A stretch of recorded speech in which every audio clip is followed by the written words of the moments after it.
Welcome back, everybody, to the season finale of the Wildcat Alley podcast. My co-host, Thompson. I'm Alex Marcotullio. Really excited to bring you this episode on the tails of a great NCAA tournament run by the Cats. Obviously, we want to get into a lot about the tournament. We'll give our predictions for the final couple weeks here as well.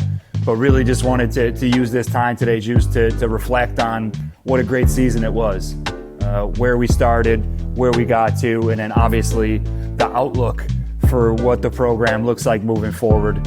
We have some very exciting things to talk about, and the state of the program moving forward, and how we're looking up in Evanston for years to come. So looking forward to your input here, Juice. It's great to see you again. Likewise.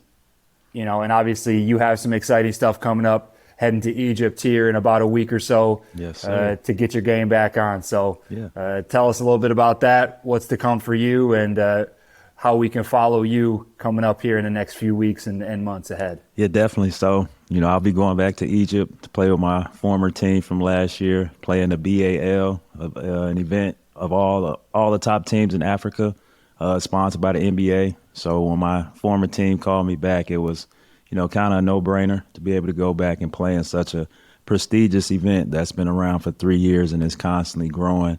Be able to, meet some different people, play basketball at a different level on a different continent. Couldn't say no to that. And I've been training, getting myself back in shape. Been working with kids as well. But, today I was at Northwestern working out. So it's kind of like old times, being in the new practice gym, getting shots up and seeing the coaching staff, everyone there. They seemed like they were in good spirits. Obviously, they didn't get the win, but, they were in there working. They had a coaches meeting, and they said they're in there, attacking that portal. And obviously, as we're going to get into, we're talking about how our team is going to look next year. But for me, I'm just getting in shape, getting prepared to go play, going to win some more championships. And back here, happy to be a Cat. I got my gear on. How's everything been going with you? What's new? It's good, man. I obviously enjoyed watching us in the tournament. Yeah. We'll get into it when we break down the X's and O's, but I thought we were so dominant in that first game versus Boise. Yeah. Really took them out of everything that they wanted to do. So really impressed with our effort there.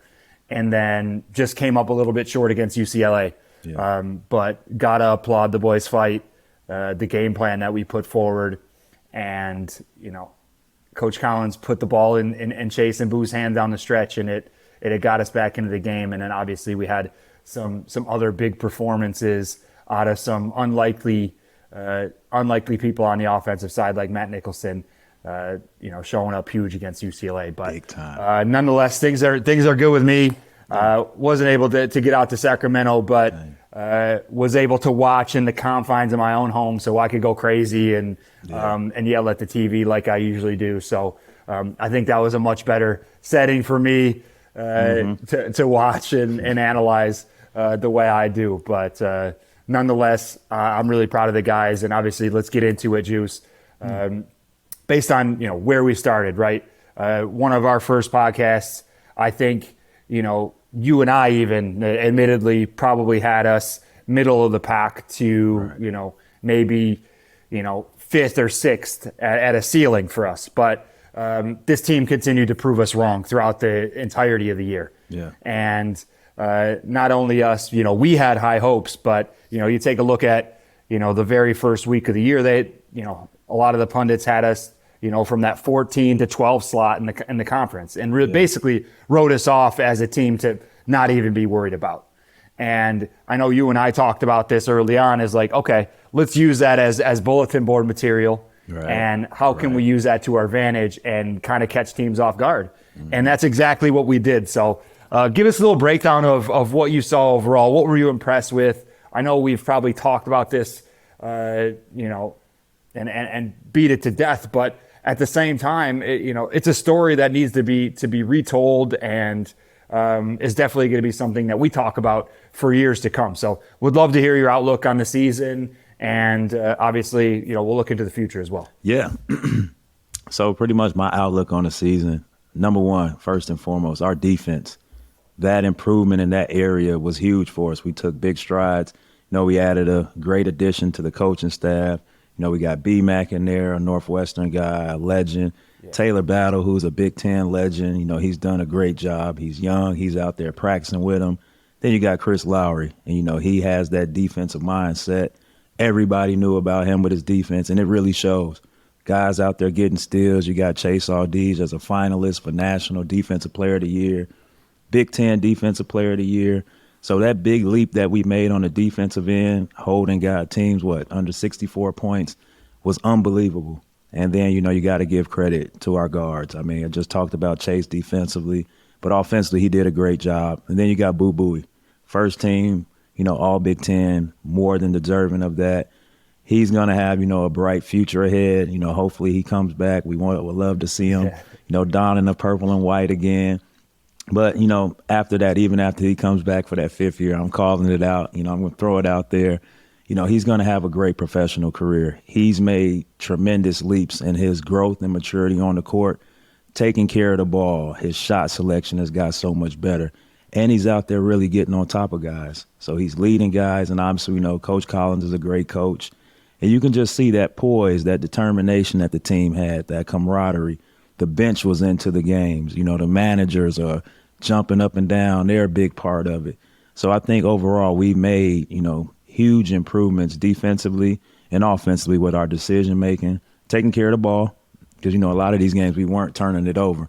And we were getting teams to turn it over. A game for the most part, right? And, like we talked about when we had Drew on the episode, how Drew said, I've never seen a team at any level trap the way we trap. No. That right there is huge. And like we talked about many times on the pod, why do teams post up against us? It's either going to be a turnover or it's a swing, and we're closing out. Our rotations are crazy.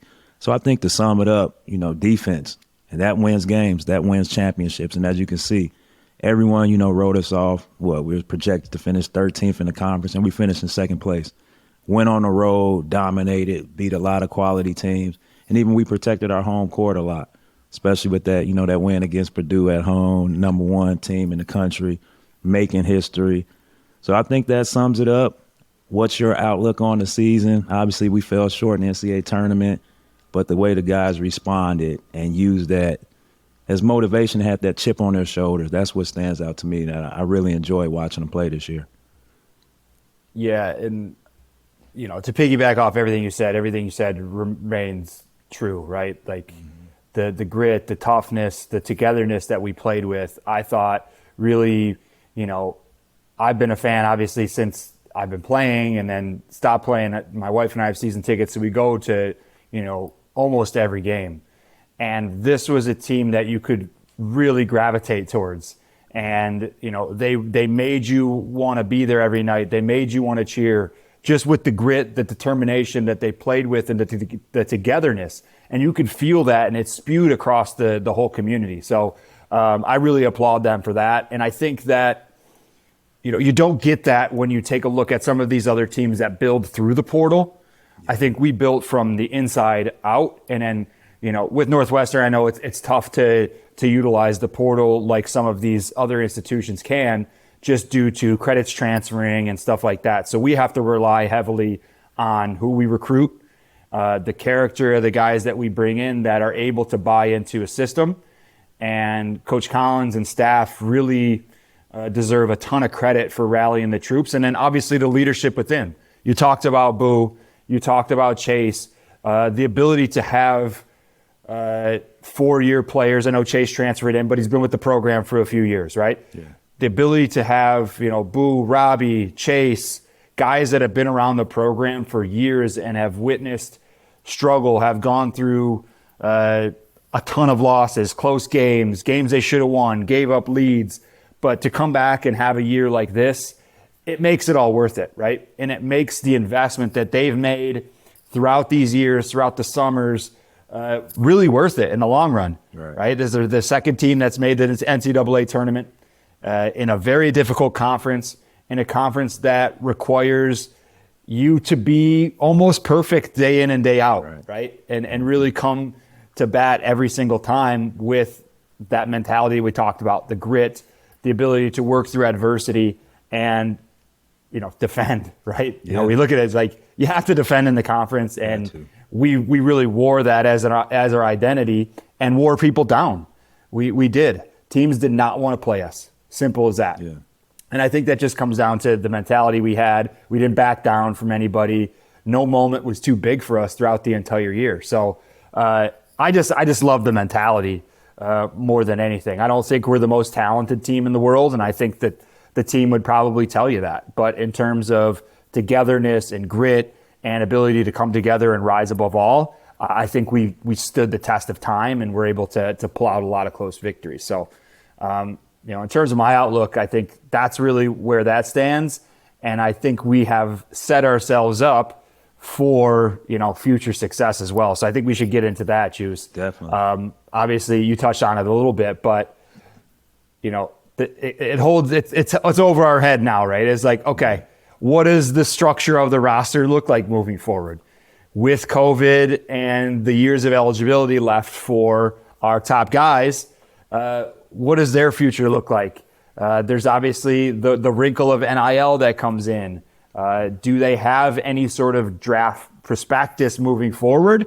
Or would it make sense to come back and get an additional degree, play under the Welsh Ryan lights again, continue to excite this fan base and move Northwestern basketball forward like it deserves to be? You called it a little bit earlier with Boo.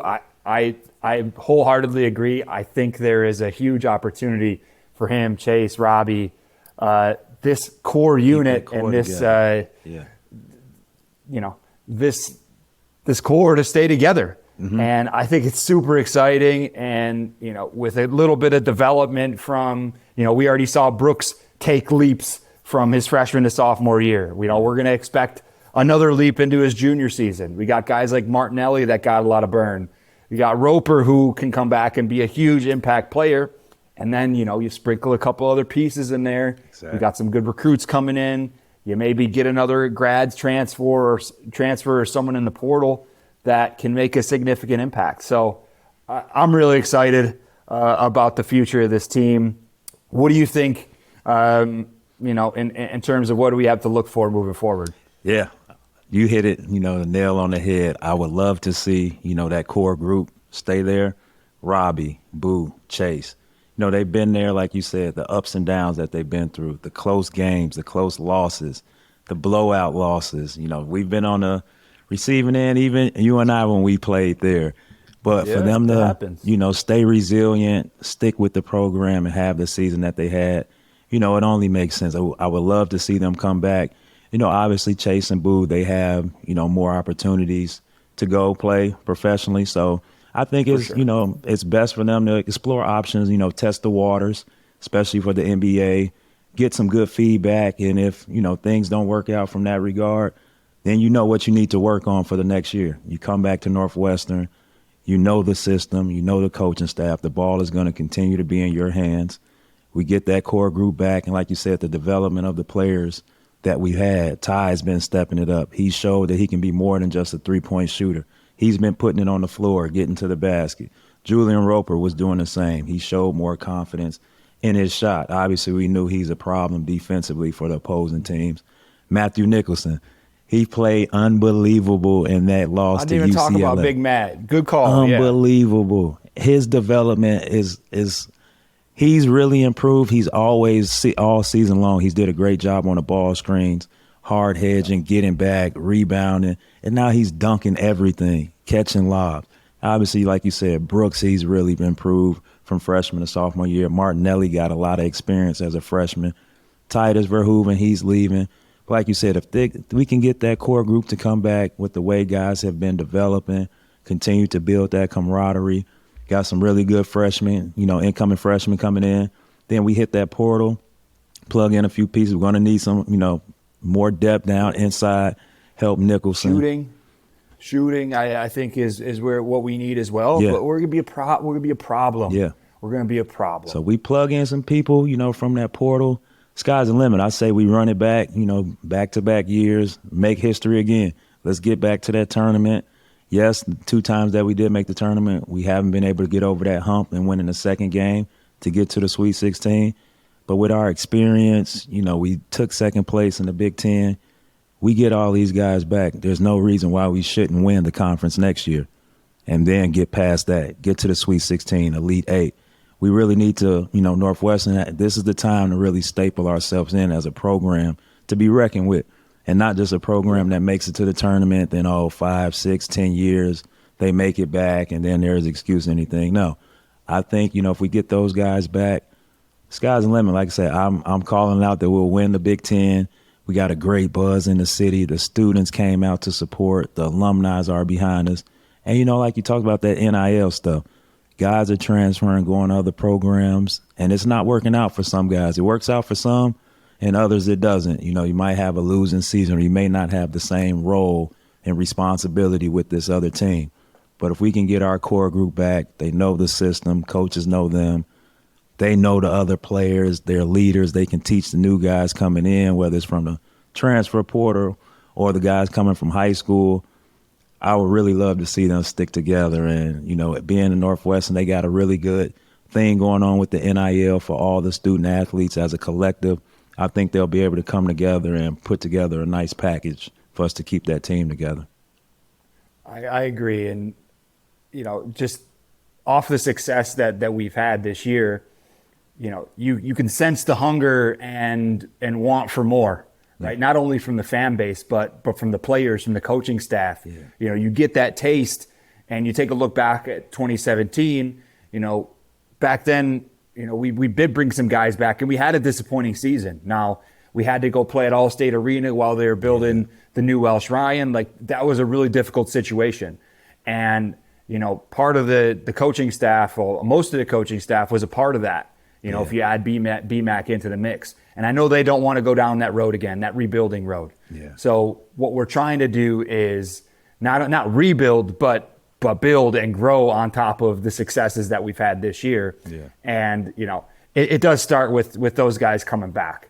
It really does. Because if you look at the trajectory of college basketball right now, older teams are performing. Older teams are winning and going far. And, it's not so much more of, it's the one and done era is, not as successful. Right. The teams that are winning are guys that have built from within. They've built, they've taken some transfers, but all in all, they have a culture of winning and support and ability to play together. So I'm looking for a huge offseason of skill development.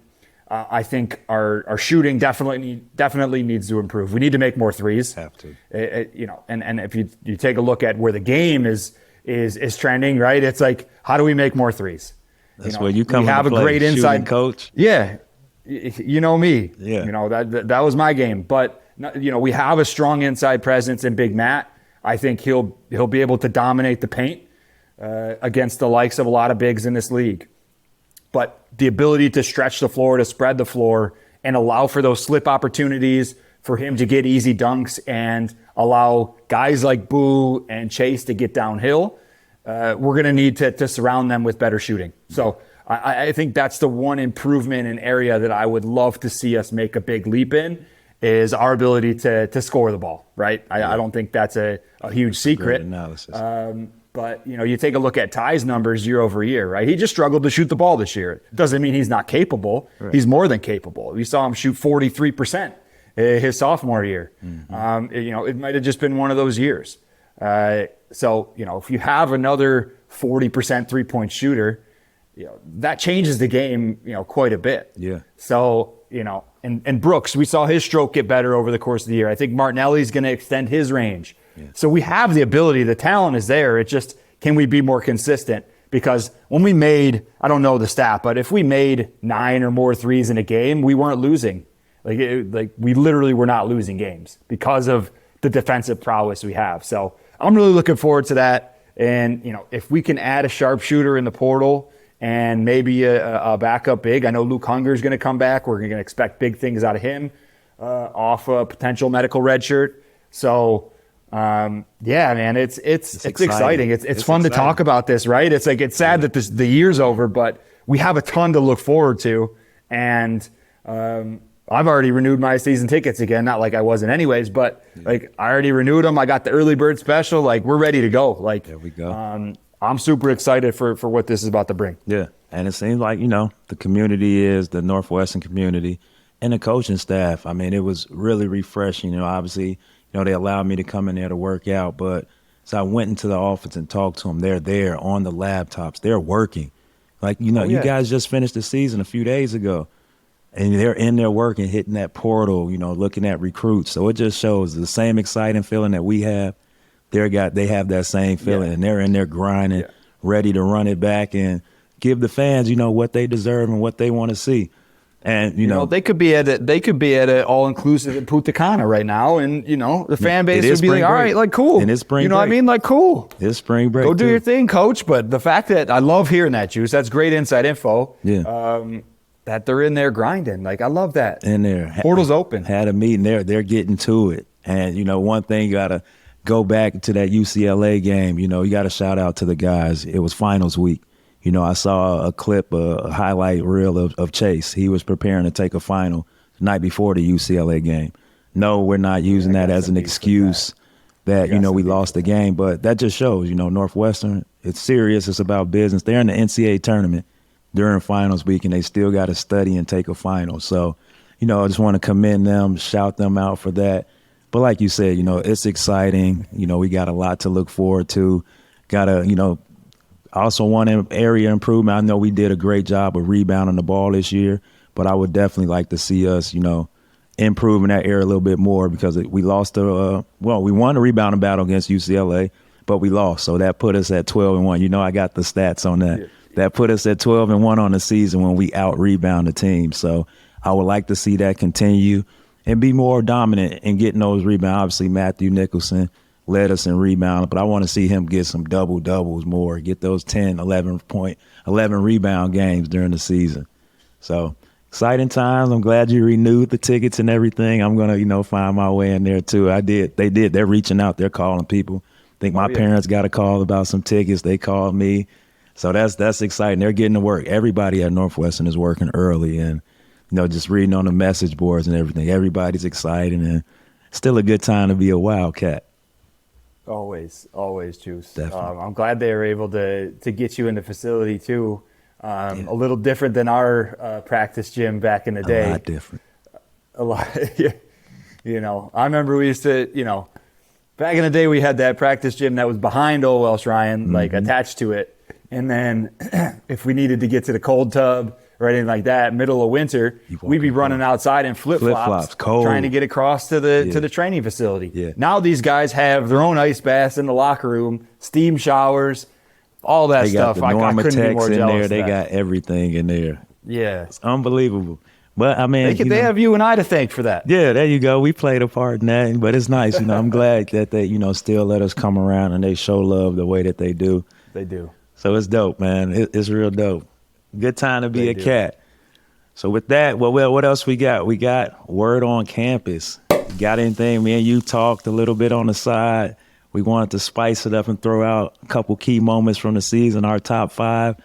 What do you got from this season? I mean, there's so many of them. It's hard to narrow it down. Do you want to go back and forth, or you want me to run down my top 5? How do you want to do it? Because I don't have it in a specific order. But I got a lot. I got a few. Okay, I got them in order. So I'll give you my rundown from starting from number 5 all the way down to 1. All right, let's hear it. We may have some overlap here, but right. I think it'll be good. Okay, so my number 5 is sweeping Indiana.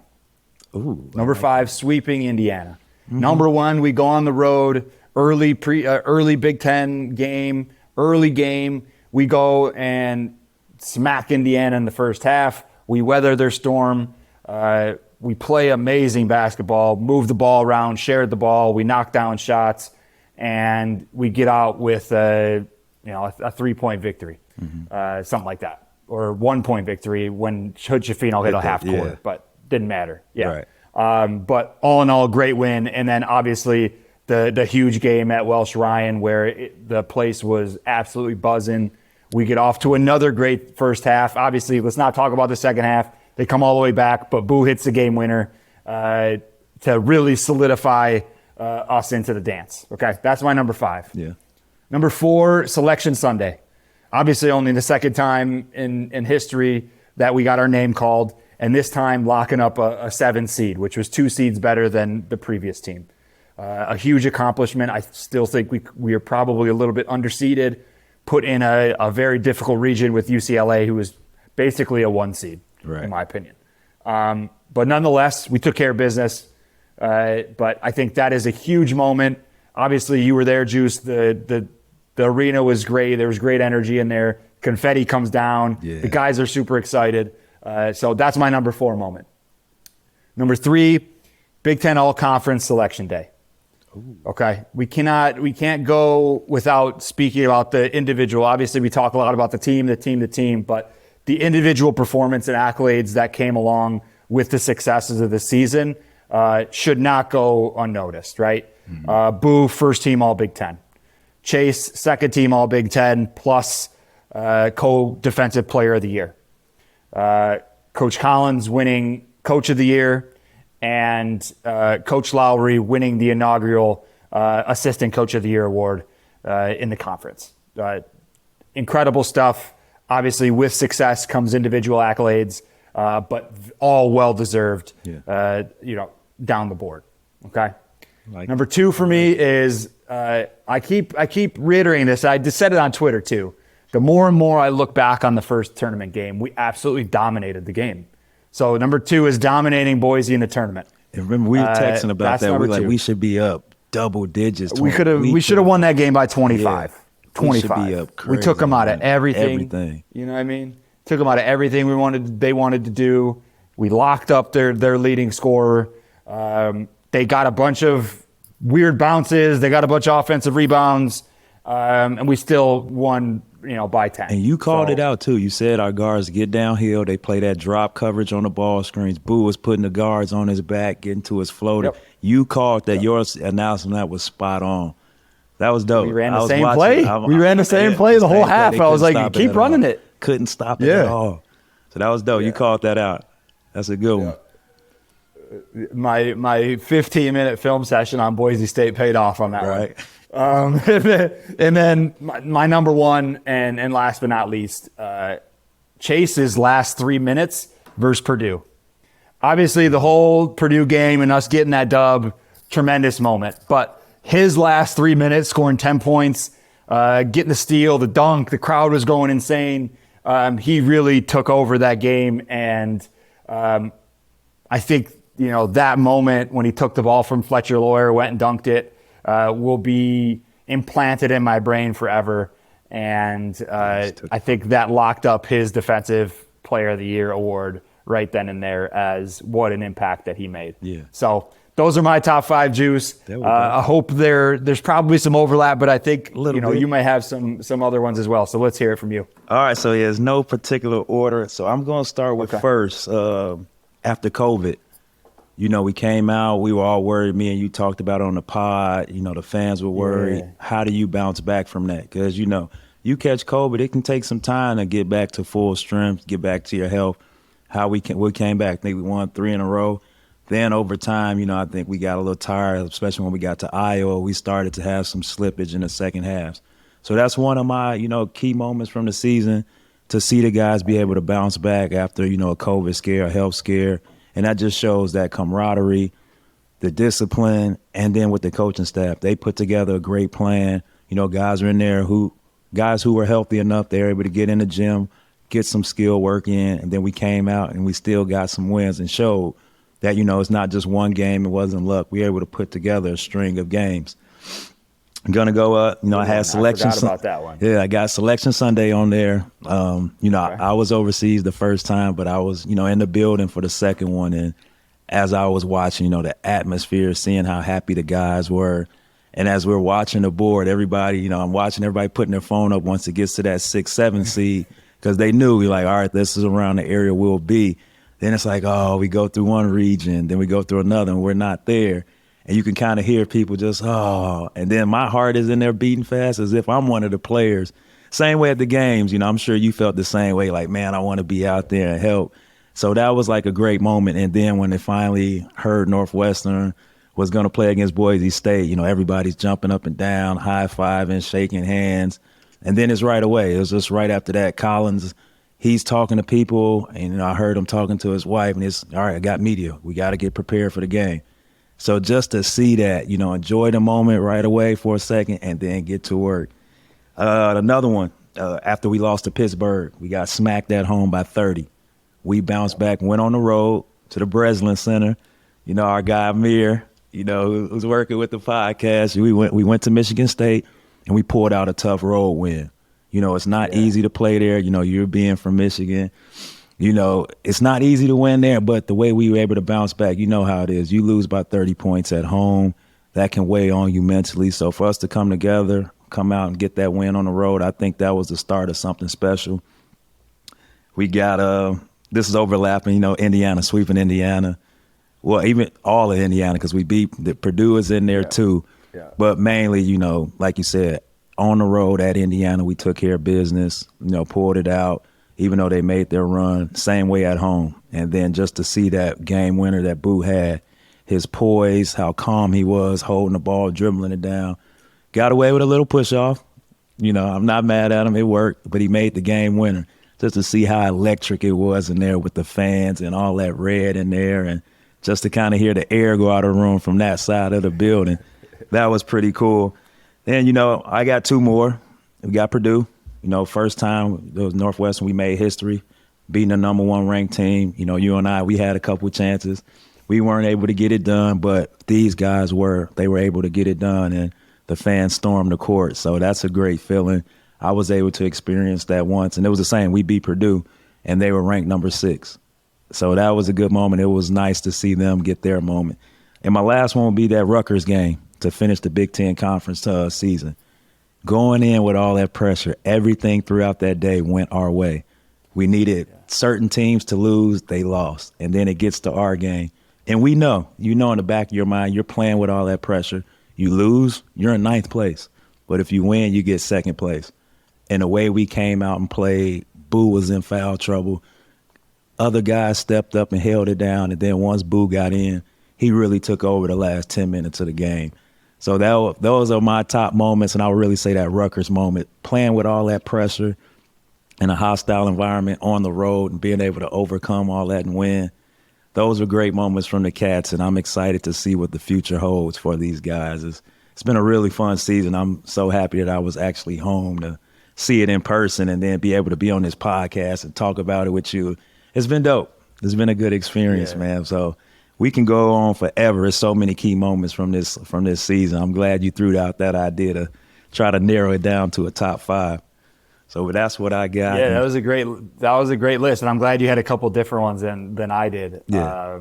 And yeah, man, like this has been a huge blessing, and we appreciate the Beyond the Big Ten family more than anything, right? To giving us this platform, and this year has been special. Yeah. You and I have had the honor and privilege to follow this team really closely, and get the inside scoop on what's going on in the locker room, and what the word on campus is, and hopefully delivering a product that the fans love, and to hear from you and I, guys that have been through the ringer, guys that have been through a Big Ten season, and understand what it takes to be as successful as they've been over the course of the season.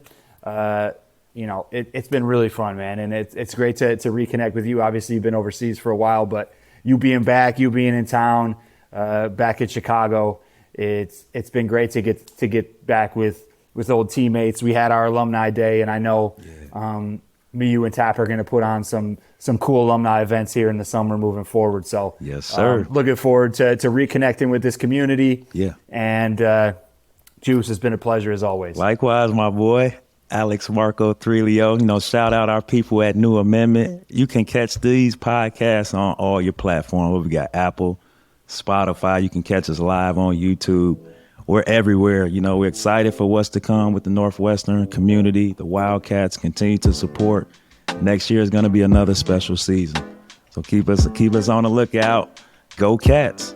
Beyond the Big Ten is a network of podcasts that aims to be your go-to resource for all things Big Ten. We cover the entire conference with shows hosted by ex-players and athletic alumni, aiming to be your go-to source of information and entertainment for your favorite team.